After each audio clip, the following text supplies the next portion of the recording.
Now, as you're getting bigger, you're doing more numbers. Things are happening along the way.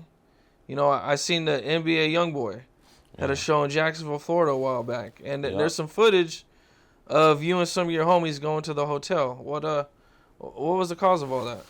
Nah, cause and I guess in Louisiana, where he from, Baton Rouge, Louisiana, they say Foolio, like that's a slang, like a term they said it, but I didn't know that.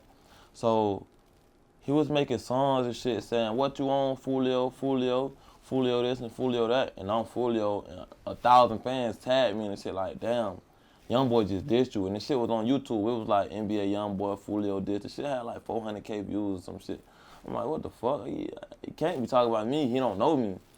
So when he came to Jacksonville, I ain't put up on him to make him check in, to harm him, none of that, bro. I pulled up on him to ask him a simple question, bro. What do Foolio stand for? Like, well, you talk about me, like, but he took it the wrong way as we was on some old threatening him, bully type. I don't know, bro. Shit was just crazy. Shit was crazy, though. Did you ever talk to anybody or Yeah, I talked to him. I talked to him. that night? Yeah, that night. We was texting, we was talking and shit, but it wasn't no good talk, though. It wasn't no good talk. But I respect him, though, because he doing his thing, you know what I'm saying? You know what I'm saying? Free that boy. I don't wish jail on nobody. Yeah. Yeah. Yeah, okay. Yeah, that's what I seen, that there was like, rumors of him dissing you in songs and Yeah, you and know. then it be I ain't know nothing about it till the fans sent it to me, bro. It be the fans, like, low-key playing a bit role in this shit. Like, they sent that spam my motherfucking them. YoungBoy did this to YoungBoy. I'm like, damn, what the fuck? Let me go see this shit. They when I listen to it, it actually sound like he was dissing me. Like, I'm like, damn, what the fuck? Hell no.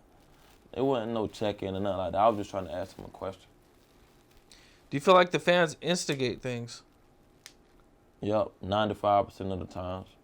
Yep. I interviewed Big Boogie out of Memphis, Yeah. and him and Pooh Shiesty, they had like some minor disagreement, but when I went to interview Big Boogie, I'm doing my research, right? Yeah. And there's like this headline, a Big Boogie does something to Pooh Shiesty or whatever, and then when you click on the video, clickbait. It's like peaceful. Like, he's Yeah. not even talking about Pooh Shiesty. And they get a lot of views, bro. Like, the fans don't know, bro. They just, that's their job, though. Their job is to get on the internet and troll and do this and that.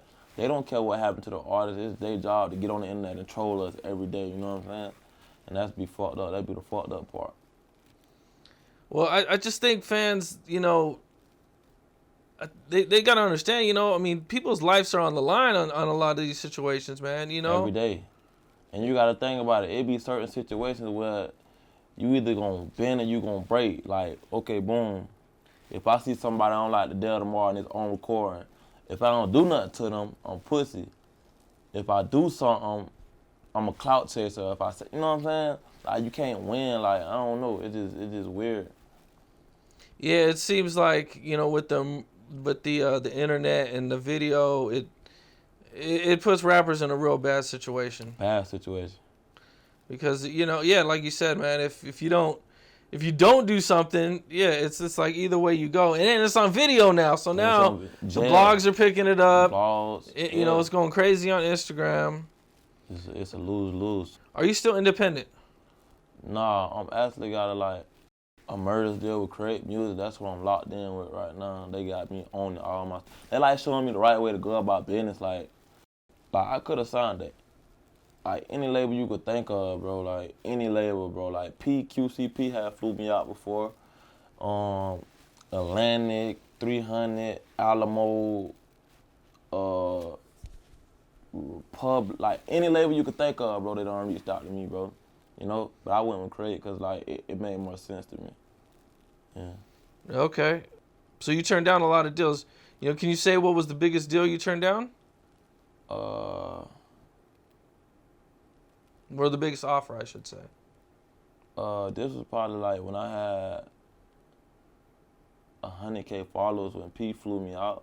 And this was not, I had 100K followers and I was still dead broke.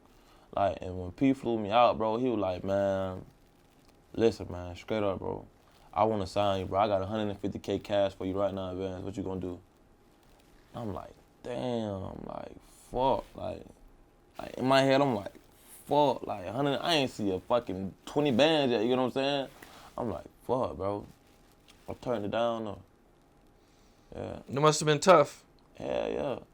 Cause I'm like, I ain't understand, like, this the reason I turned it down too, cause I ain't really understand like the business side. Like, I got the money side, but I knew like, okay, boom, if I sign this contract, I'm probably gonna be fucked up for real, cause I don't know about masters, I don't know about royalties, I don't know if I'm gonna get the drop when I want to, I'm gonna be on the shelf, like I ain't know nothing. But years went on and on, I learned everything, and yeah, working out good for me now.